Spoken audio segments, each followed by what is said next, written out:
یہ بھی کثرت میں شمار ہے. 500 مرتبہ روزانہ پڑھنے یہ بھی کثرت میں شمار. 313 مرتبہ بھی اگر کوئی درود شریف پڑھ لے تو وہ کثرت سے درود پڑھنے والے گروہ میں بروز حشر اٹھایا جائے گا. محترم بھائیوں، درود کو بھی پڑھ سکتے ہیں، درود ابراہیم بھی پڑھ سکتے ہیں، درود اکبر بھی پڑھ سکتے ہیں، درود تنجینا بھی پڑھ سکتے ہیں، درود ابراہیم بھی پڑھ سکتے ہیں جو نماز میں پڑھتے ہیں، آپ چھوٹا بھی پڑھ سکتے ہیں. صلی اللہ علیہ وسلم یہ بھی درود شریف ہے. الصلاۃ والسلام علیک یا رسول اللہ یہ بھی درود شریف ہے.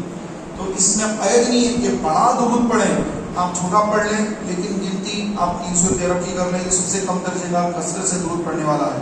اور بڑھاتے جائیں، جتنے زیادہ بڑھائیں گے ماشاءاللہ اتنا زیادہ ثواب ہے. ہمارے امام اعظم ابو حنیفہ رضی اللہ تعالی عنہ روزانہ 50,000 مرتبہ آقا علیہ الصلوۃ والسلام کی ذات اقدس پر درود شریف پڑھا کرتے تھے. سبحان اللہ. یہ دوسری عبادتیں الگ، پھر فقہی مسائل الگ، تمام چیزیں الگ ہیں. تلاوت الگ ہے، نوافل الگ ہیں. پھر فقہ کے مسائل، قرآن اور احادیث مسائل کا استنباط کرنا، فقہ کے مسائل آپ اس کو درج فرماتے، آپ کے شاگرد بھی ساتھ میں ہوتے. تو اتنی مصروفیت کے باوجود 50,000 مرتبہ درود شریف پڑھتے. خدا جانے کیسا آپ کو اللہ نے وقت میں برکت عطا فرمائی. اللہ تعالیٰ انہی کے صدقے میں ہمیں بھی اپنے آقا و مولا صلی اللہ علیہ وسلم پر کثرت سے درود و سلام پڑھنے کی توفیق عطا فرمائے. ایک مرتبہ مل کر بآواز بلند درود پاک پڑھ لیجیے. اللہم صلی علی سیدنا و مولانا محمد وعلی آل سیدنا و مولانا محمد وبارک وسلم. صلاۃ و سلام علیک یا رسول اللہ صلی اللہ علیہ وآلہ وسلم. محترم بھائیو، ماہ محرم الحرام یہ حرمت والا مہینہ ہے. ہمارے آقا صلی اللہ علیہ وآلہ وسلم جب ہجرت فرما کر مکہ مکرمہ سے مدینہ منورہ جب جلوہ بار ہوئے تو دیکھا کہ یہودیوں نے جمعہ کے یوم عاشورہ کا روزہ رکھا ہے. تو صحابہ کرام علیہ رضوان نے عرض کی، یا رسول اللہ یہود عاشورے کے دن روزہ رکھتے ہیں. تو آپ علیہ السلام نے فرمایا کہ اے یہود تم یہ روزہ کیوں رکھتے ہو؟ یہودیوں نے جواب دیا کہ اے محمد صلی اللہ علیہ وسلم کہ عاشورے کے دن اللہ تبارک و تعالیٰ نے موسیٰ علیہ السلام کو فرعون پر فتح عطا فرمائی، اس کو دریا میں غرق کیا. بنی اسرائیل کو اللہ نے کامیابی عطا فرمائی، موسیٰ علیہ السلام کو کامیابی عطا فرمائی. تو موسیٰ علیہ السلام کی کامیابی پر ہم اللہ کے شکرانے میں عاشورے کا روزہ رکھتے ہیں.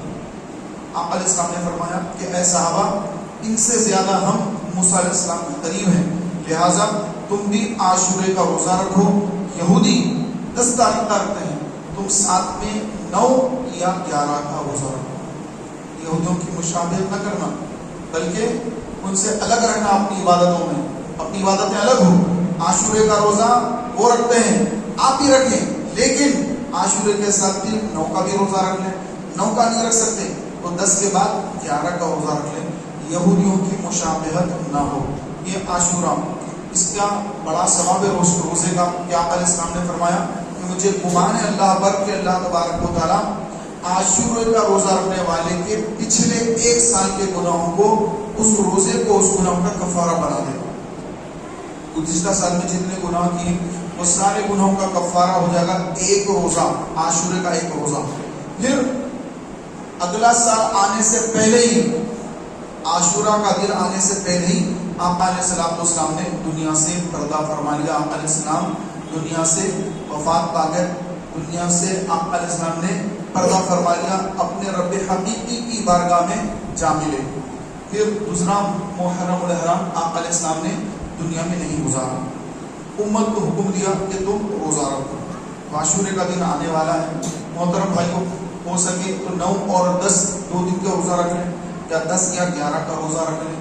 اور عاشورے کے دن کے بارے میں حدیث پاک ہے کہ جو عاشورے کے دن کسی یتیم کے سر پر ہاتھ پھیرتا ہے تو اس کے ہاتھ کے نیچے جتنے بال آتے ہیں ہر بال کے بدلے اللہ تعالیٰ اس بندے کو نیکی عطا فرماتے ہیں.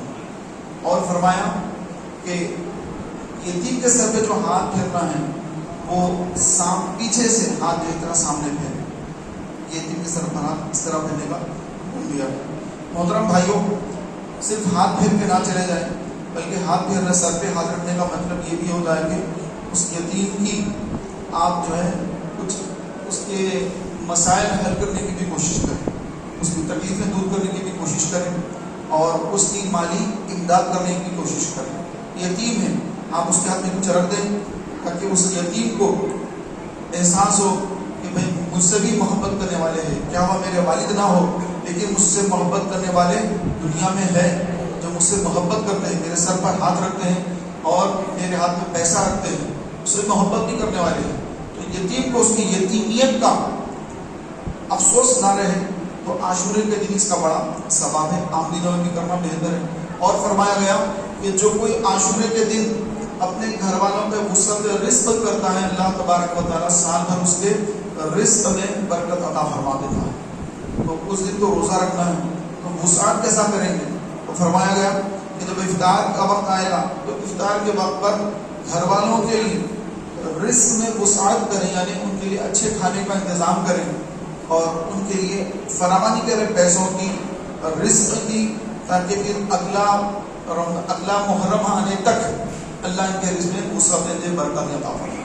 محترم بھائیوں، عاشورے کے دن ہمارے پاس اکثر دیکھا جاتا ہے کہ ہمارے بہت سارے مسلمان بھائی روزہ وغیرہ سے دور ہو جاتے ہیں اور علموں کے پاس جانا اور رافضیوں کے، شیعوں کے علاموں کے پاس جانا اور جا کر وہاں پر جو ہے علموں کی زیارت کرنا اور منتیں ماننا، لال ڈوریاں اور کالے وغیرہ ڈوریاں ماننا، طرح طرح کی جو ہے حرکتیں ہمارے سنی بھائیاں بھی کرتے نظر آتے ہیں. محترم بھائیوں، ایسا کچھ نہیں ہے کہ نکالنے والوں نے اپنی طرف سے بہت کچھ نکال لیا ہے. کہ سیدنا امام حسین رضی اللہ تعالیٰ عنہ شہید کربلا، امام حسین نے جامع شہادت نوش فرمائی.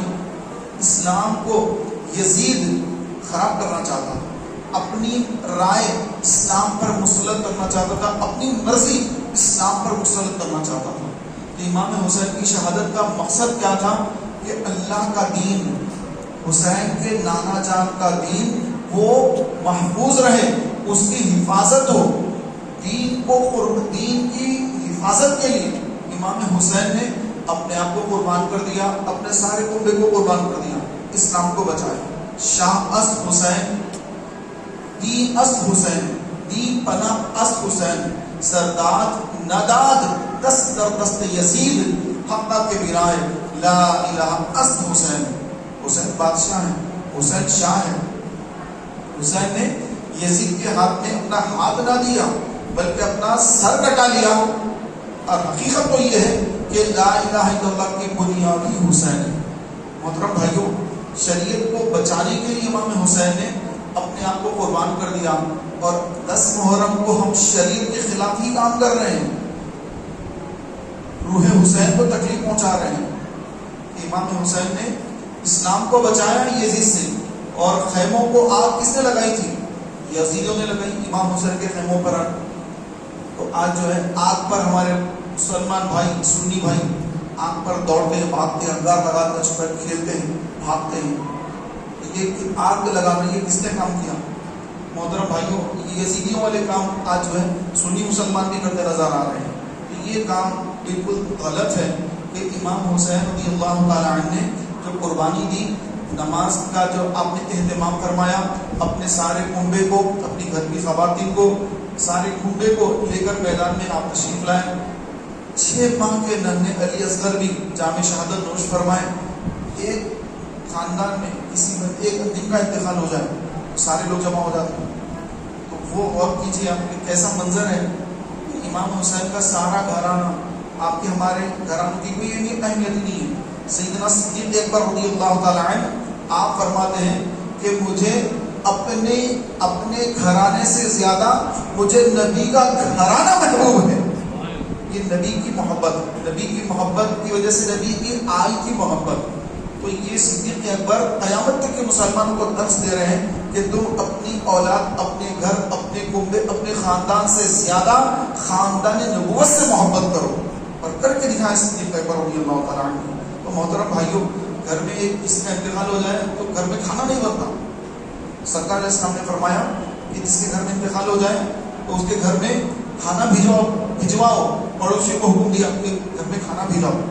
گھر والے کھانا نہیں بنا سکتے، غم ہے، والد گزر گئے، والدہ گزر گئے، غم کا ماحول ہے. کسی کو بھوک نہیں لگ رہی گھر میں کھانے کے لیے کہ کوئی جا کر ترکاری کاٹے گا، کھانا بنے گا، کسی گھر کی بہو میں، بیٹی میں، اس میں ہاتھ پیر اس کے اندر اتنی جان نہیں ہے، یہ صدمہ ٹوٹا ہوا کہ ایسا ہو گیا گھر کے اندر. تو ایک میت ہو جائے سارا گھر پریشان.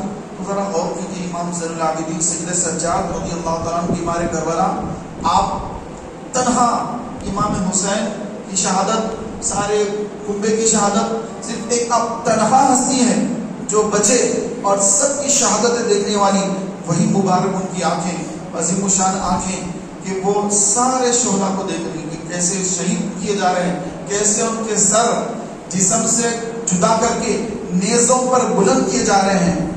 سر شہیدان محبت کے ہیں نیزوں پر بلند، اور اونچی کی خدا نے قدر و شان اہل بیت. تو اللہ نے اہل بیت کی شان اور اونچی کر دی. ان کے سرحائے مبارکہ سارے یزیدی کے سروں سے اوپر نظر آ رہے ہیں. محترم بھائیوں، تو آپ سوچئے ان کے دل پر کتنا صدمہ ٹوٹا ہوگا، اس کا اندازہ آپ ہم نہیں لگا سکتے. کہ جو صدمہ امام زین العابدین رضی اللہ عنہ کے قلب مبارک پر جو صدمہ ٹوٹا، اس کا اندازہ کوئی نہیں لگا سکتا، کوئی اس کا اندازہ نہیں لگا سکتا. اس کے باوجود آپ نے نہ محرم، اس کے بعد پھر اگلے سال محرم آیا، آپ نے کالے کپڑے نہیں پہنے. امام زین العابدین رضی اللہ تعالیٰ عنہ نے کالے کپڑے نہیں پہنے. شہزادہ حسین ہیں، کربلا میں سب کچھ ان کے ساتھ ہوا ہے، لیکن انہوں نے کالے کپڑے نہیں پہنے، انہوں نے ماتم نہیں کیا، انہوں نے انگار بچھا کر لوگوں کو بھاگنے کو نہیں کہا. آج جو ہم کر رہے ہیں یہ سب شریعت کے خلاف جا رہا ہے. پورا لوگوں کو خبر ہی، لوگ سمجھتے ہیں کہ محرم آ گیا، محرم کھیلو. کوئی جو ہے ڈھول بجا رہا ہے، کوئی تاشے بجا رہا ہے، تو کوئی جو ہے تعزیہ داری کر رہا ہے، بڑے بڑے گنبد وغیرہ بناتے ہیں، پھر لیا کو ٹھنڈا کرتے ہیں. جس طرح غیر مسلم اپنی مورتیاں بناتے ہیں، پھر پوجا پاٹ کر کے لے کے پانی میں ڈالتے ہیں. تو اس طرح کئی لوگ تعزیہ داری کرتے ہیں، بڑے بڑے تعزیہ بنا دیتے ہیں اور اس کے سامنے دعائیں مانگتے ہیں اور طرح طرح کی حرکتیں کرتے نظر آتے ہیں. اس کے بعد جا کر اس کو پانی میں ڈال دیتے ہیں. یہ بھی دیکھا گیا. تو یہ ساری گمراہیت ہے. امام علی مقام، امام عرش مقام، امام جنت مقام، امام حسین رضی اللہ تعالیٰ عنہ کی ہرگز تعلیمات یہ نہیں ہے. امام حسین کی تعلیمات وہی ہے جو رسول اللہ صلی اللہ علیہ وسلم کی تعلیمات ہیں. جو ابو بکر، عمر، عثمان، علی کی تعلیمات ہے وہی امام حسین کی تعلیمات ہیں. لیکن حسین کا نام لے کر آج جو غلط کام کر رہے ہیں تو امام حسین رضی اللہ تعالیٰ سے خوش نہیں ہوں گے.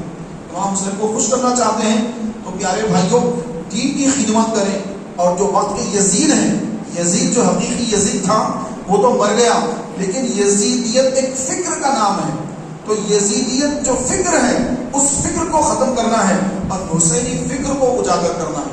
آپ دیکھیں، آپ ویڈیو وغیرہ دیکھیں، یہ فیس بک وغیرہ پہ دیکھے ہوں گے آپ نے کسی نے کہ مدینہ منورہ میں آج جو ہے، میں ویڈیو دیکھا، مجھے کلپ آئی تو میں دیکھ رہا تھا اس کے اندر کہ وہاں پر جو ہے وہ بڑے بڑے جو عرب کے حکمران ہیں وہ کار لے کر بالکل روضہ رسول کے قریب آ گئے، مسجد نبی شریف کے دروازے کے قریب. اس دور میں یزید نے مسجد نبی شریف کے اندر گھوڑے باندھ دیے تھے، سواریوں کو باندھ دیا تھا. آج کے جو یزید ہیں، ان کی جو اولادیں ہیں، آج وہی کر رہے ہیں کہ یہ سواریاں ان مسجد نبی شریف کے دروازے تک لے آئے، حرم کے اندر لے آئے. جو اطراف جتنا بنایا گیا ہے، ایک تو حرم ہوتا ہے دروازے کے اندر مسجد نبوی شریف ہے، اس سے ہٹ کر جتنا ایریا باؤنڈری گھیری ہے وہ سارا حرم ہی کہلاتا ہے. اس پہ نماز پڑھنے کا وہی ثواب ہے جو حرم مکے مدینہ شریف میں مسجد نبوی شریف کے اندر پڑھنے کا جو ثواب ہے، وہی ثواب اطراف جتنا ایریا بنایا گیا وہ سارا حرم ہی کہلاتا ہے. تو یہ لوگ حرم کے اندر اپنی کاریں لے کر گھس جاتے ہیں. یہ وقت کے یزید ہیں، اب ان کو پہچانیے. اور ہمارے بھائی کچھ سمجھتے نہیں، وہاں جاتے ہیں اور جا کر وہاں کا دین یہاں لے کر آ جاتے ہیں اور ان کی باتوں پر عمل پیرا ہو کر اچھے خاصے سنی، صحیح العقیدہ سنی جا کر بدعقیدہ بن کر آتے ہیں اور بدعقیدہ ہو جاتے ہیں. فاتحہ دور سے نکل جاتے ہیں. بعض جو ہے رافضیت میں چلے جاتے ہیں. محرم کا مہینہ آتی 10 محرم آئی، ماتم کرنے دیکھنے چلے جاتے ہیں، رافضی بن جاتے ہیں. کالے کپڑے پہن لیے، یا حسین کہہ کر وہ پٹی باندھ لیے اور کوئی تو جا کے بیچارہ ماتم ہی کر رہا ہے جا کر. ارے اپنے آپ کو تکلیف پہنچانا اسلام میں حرام ہے، جائز نہیں ہے. اپنے آپ دانت توڑ لے رہے ہیں، اپنے آپ کو مار لے رہے ہیں، خون بہا رہے ماتم کر کے، پیچھے جو ہے اپنی پیٹوں پر زنجیریاں مار رہے ہیں، سر پر خم مار کے بچوں کو چھوٹے بچوں کو لے کے مار دیتے ہیں، پٹی بند دیتے ہیں. اس کے بعد یہ کس نے کیا؟ شہید کربلا کے بعد نہ امام زین العابدین نے کیا، نہ ان کی اولاد نے کیا، نہ ان کی اولاد پاک نے کیا، کسی نے نہیں کیا. یہ کچھ سال پہلے، کچھ صدی پہلے یہ گمراہیت نکل گئی. اور لوگ اس گمراہیت کو ہی امام حسین کی محبت، اہل بیت کی محبت سمجھ بیٹھے ہیں، اور یہ بڑی گمراہی ہے۔ لہٰذا ایسے گمراہیت کے کاموں سے سنی مسلمانوں کو بچنا اور دوسرے سنیوں کو بچانا یہ ضروری ہے، ورنہ آج ہل دیں گے ہم، ہاں جاؤ جا کے ماتم دیکھنے جاؤ، کوئی بات نہیں، وہ ماتم کر رہے ہیں، جا کے تم دیکھو خالی۔ ایسا نہیں ہے، ماتم دیکھنے جانا بھی جائز نہیں ہے۔ کوئی ماتم دیکھنے گیا اور وہاں پہ ماتم دیکھ رہا ہے، اس کی مثال یوں سمجھ لیں کہ اگر کوئی قانونی، جیسے انڈیا کا قانون ہے کہ یہاں پر جو ہے بہت سارے کام منع ہیں، جو کھیل رہا، کوئی یہ کر رہا، کوئی غلط کام کر رہا، کوئی رقاصوں کا رقص ہو رہا، یہ وہ غلط کام ہو رہے ہیں، پولیس آئی اور جو ہے تھاپا ڈال دی اور پکڑ لی سب کو۔ کوئی بولے بھائی میں تو یہ کھیل رہا نہیں تھا، میں تو دیکھنے آیا تھا، تو آپ کو کیا چھوڑ دیں گے؟ اچھا آپ دیکھنے آئے تھے، چاہیے چھوڑ دیں گے؟ آپ بولیں گے چل، لے کے چلے جائیں گے اس کو۔ تو جہاں پر اللہ اس کے رسول کی نافرمانی والے کام ہوتے ہیں وہاں پر رحمتیں نہیں برستی، وہاں پہ لعنتیں برستی ہیں۔ وہ لعنت میں جو وہاں جائے گا اس پر بھی لعنتیں برسیں گی۔ تو لہٰذا ایسے کام جو شریعت کے خلاف ہے، رسول اللہ کی شریعت کے خلاف ہے، شریعت کے رسول اللہ اور خلفاء راشدین اور تمام صحابہ، اہل بیت اطہار، سارے بزرگان دین، ان سب کے خلاف جو نئے کام کر رہے ہیں، یہ ساری گمراہیت کے کام ہیں۔ لہٰذا اپنے بچوں کو ایسے لوگوں کی صحبتوں سے دور رکھیے اور خود بچیے۔ اور پیارے محترم بھائیوں، ذکر حسین کیجیے، امام حسین کا ذکر کیجیے، آل رسول کا ذکر کیجیے، اہل بیت رسول کا ذکر کیجیے۔ ان کی محبت کے بغیر جنت میں داخلہ ناممکن ہے۔ ان سے محبت کرنا ہے، لیکن شیطان نے لوگوں کو محبت کا اور طریقہ بتا دیا، اور وہ جہالت کے کام کو محبت سمجھ کر شریعت کے خلاف کر کے اپنا ٹھکانہ جہنم بنا رہے ہیں۔ تو یہ انتہائی بدبختی ہے۔ اللہ تبارک و تعالی ہم سنیوں کی ایمان کی حفاظت فرمائے، ہمارے عقیدے کی حفاظت فرمائے۔ محترم بھائیوں، عاشورے کے دن اور شب عاشورہ یعنی 9 تاریخ جب گزر جائے گی تو شب عاشورہ لگے گا۔ تو شب عاشورہ اور عاشورے کے دن یہاں اسی مرکز پر مسجد گلبانوں میں، مسجد حاضہ میں تحریک اسلامی کے زیر اہتمام 2 روزہ تاجدار کربلا کانفرنس ہوتی ہے۔ اس میں علماء کرام کے خطابات ہوتے ہیں اور مناقب امام حسین، مناقب اہل بیت، مناقب شہدائے کربلا بیان کیے جاتے ہیں۔ آپ سب سے گزارش ہے کہ آپ اس میں ضرور تشریف لائیں کہ شب عاشورہ 9 بجے سے رات میں 12 بجے تک انشاءاللہ تبارک و تعالیٰ تاجدار کربلا کانفرنس کی پہلی نشست ہوگی، اور اس کے بعد پھر دوسرے دن یوم عاشورہ، عاشورے کے دن ظہر سے لے کر کے افطار تک، مغرب تک، افطار تک الحمدللہ تاجدار کربلا کانفرنس کی دوسری نشست ہوتی ہے۔